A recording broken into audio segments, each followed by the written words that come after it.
Hi, this is the 112th issue of Videology with Zlatko G, a brief digital overview of current films, a spontaneous critical analysis that is a collection of first impressions illustrated with moving pictures. Today I'm gonna talk about Janko Masa's Corpus Christi, a film about the 20-year-old Daniel, played by Bartosz Bielinia, who is undergoing a spiritual transformation in a youth correctional facility. He could not continue to study theology or practice it by becoming a priest recognized by the church because the crime he committed, and after receiving a suspended sentence he started working in a carpentry workshop.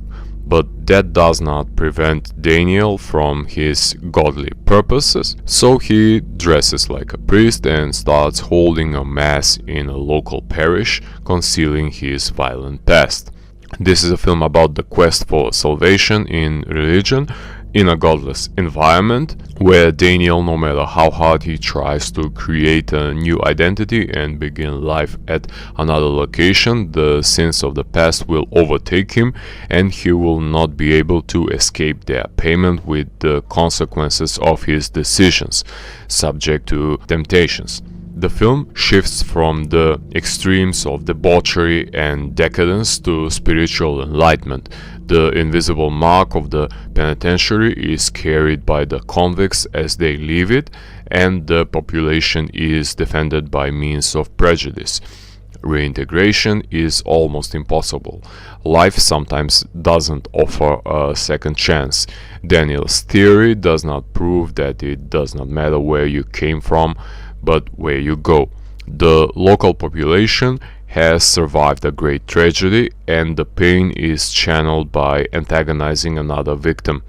Everyone is ready to judge a neighbor, but few are willing to look in the mirror and bear the consequences of their own judgment, unjustified stigmatization, and hypocrisy. Repentance and forgiveness consist of heavy words on the back of the speaker, and Daniel arrives at the right moment in a remote town with well-intentioned goals to unite the broken community, but also to expose their duality and hypocrisy. Daniel integrates into the local community and is gradually becoming a vital part of it, although he is not ready for all the challenges that come with the new self-sacrificial profession.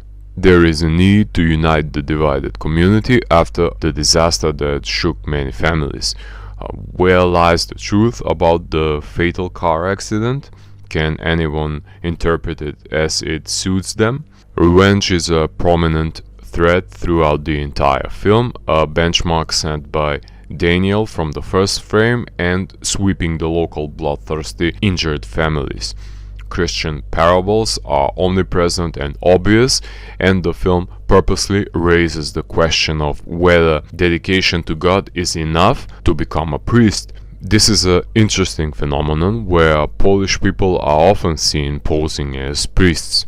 Although the film is a cold-blooded drama, screenwriter Mateusz Pacewicz knows how to put in a humorous scene, such as the online search for a vocabulary used in a confession. However, Daniel's prayers are striking, especially when he is blessing the new department owned by the greedy factory owners.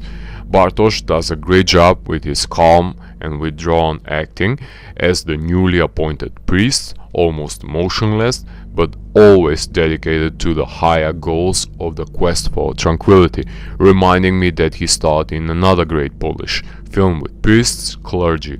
However, Bartosz can be furious when his life is at stake. The numerous awards given precisely for Bartosz's performance are sufficient proof of the successful revival of the conflict character placed on his own crucifixion. The prologue and the epilogue are both realistic and violent.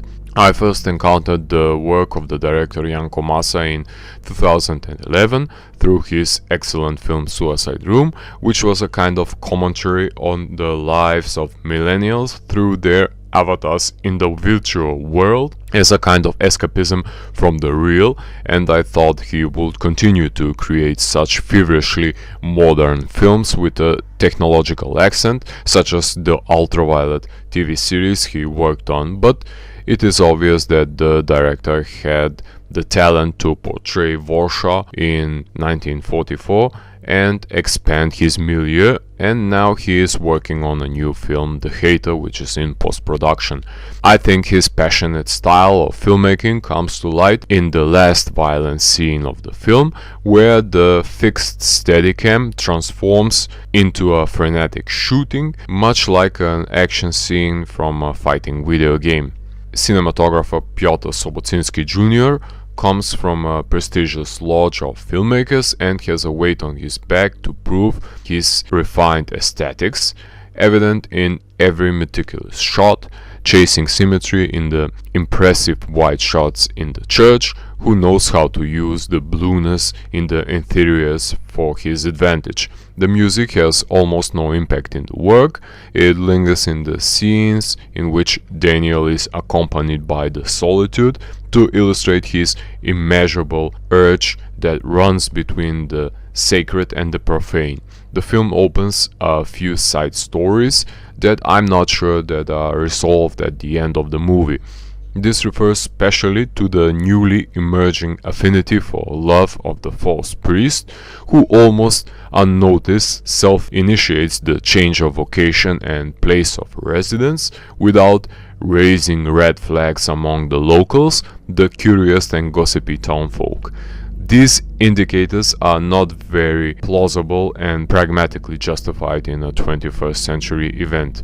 The film had its premiere at the Venice Film Festival in an autonomous category Venice Days, winning the Europa Cinemas Label Award, then screened at TIFF, Chicago, Palm Springs, and played in Tallinn and Bordeaux in Europe.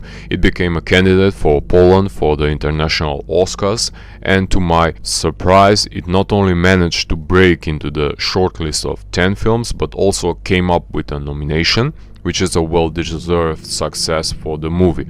This is a film about the forgiveness, faith and second-guessing in life that is inextricably linked to the repayment of debts to people who have been hurt.